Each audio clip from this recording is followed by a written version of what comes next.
Mengapa bisa batuk setelah makan? Apabila batuk sering terjadi setelah makan, kunjungilah dokter untuk menentukan penyebabnya.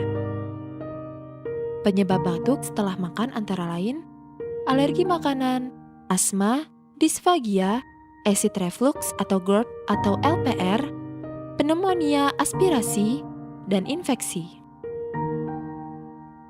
Pencegahan batuk setelah makan antara lain memperlambat saat makan, minum lebih banyak air, dan hindari makanan penyebab batuk. Penanganan batuk setelah makan dilakukan berdasarkan penyebabnya. Penanganannya antara lain obat dari dokter, suplemen yang membantu pencernaan, dan berhenti makan apabila mengalami serangan batuk.